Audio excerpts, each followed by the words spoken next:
Lahat ng kanyang mga laboratory naging normal. Malaki ang pagbabago na nakita namin sa kanya. Yung weight niya, nakita nyo, malusog na siya.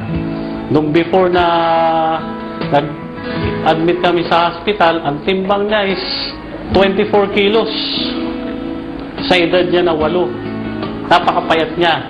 Tapos yung kanyang kulay, putla. Malalalim ang mata.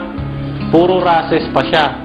Sa ngayon, makikita nyo, napakakinis ng kanyang mukha. Wala nang rashes, wala na yung mga spots, dark spots sa kanyang mukha at katawan.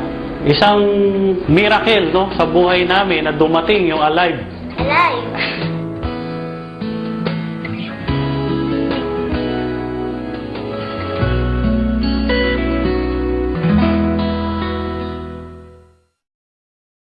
Nagkasakit siya ng acute lymphocytic leukemia. Nalaman to nung July 2007. Nilagnat lang siya ng 5 days, dire-diretso.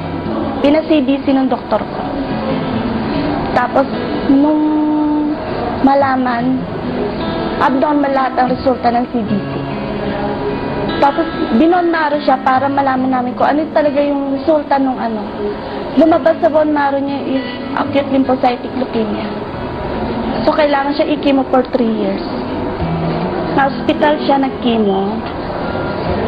Bali, 8 months lang kami nag-chemo kasi bali naubos na yung pera namin. Wala na kaming pagkuhaan ng pang-chemo niya. Kasi, maliban sa chemo niya, lagi rin siya ng hospital dahil humihina ang resistensya ng katawan niya. Tapos, 8 months kami nag-chemo nung pagdating ng April, pinuntahan ako ng kasamahan ko. Inintroduce niya yung Alive. Sabi niya, magnegosyo daw kami. Sabi ko, hindi ako pwede kasi may sakit anak ko. And sabi niya, mas maganda kasi mas kailangan niya yung Alive. So, ginamit ko muna. Actually, after 1 week lang, iba na yung itsura ng ano niya. Nag-take siya ng 2 to 3 capsule a day. Tapos, minintain ko na lang, habang tumatagal, mga 2 months yun. Ngayon, ano na lang siya 1 capsule a day na lang siya. Tapos, after lagi ako nagpapa-CBC. After 4 months, normal na lahat ng niya. CBC result. Actually, pumapasok na nga siya ulit sa school. Pinapatotoo ko ang naging sakit ng anak ko. Nang dahil sa Alive, okay na po siya. Normal na po lahat ang result ng CBC niya.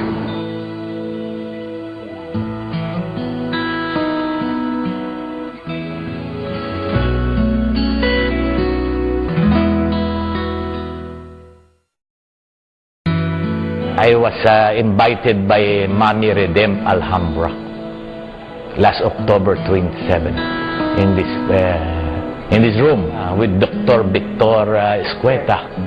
I'm taking Alive 30 minutes before eating, before breakfast, 2 capsule.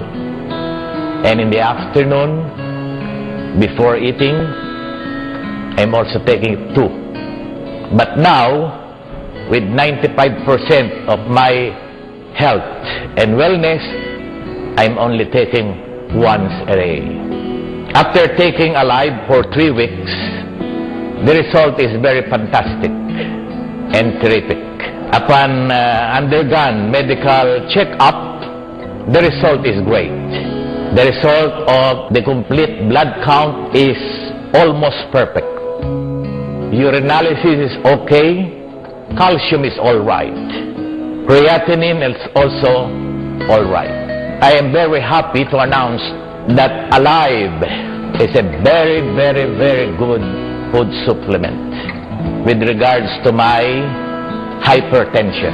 3 weeks ago, it reads 140/90, 160/100, but now it is fantastic. Go back to very, very normal, 120/80. And my uric acid, this is my problem, It's very high. But it is also improving.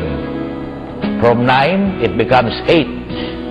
And the normal is 7.5. My cholesterol is also normal, and my prostate, before it's 1.63, in taking alive, it becomes 1.49.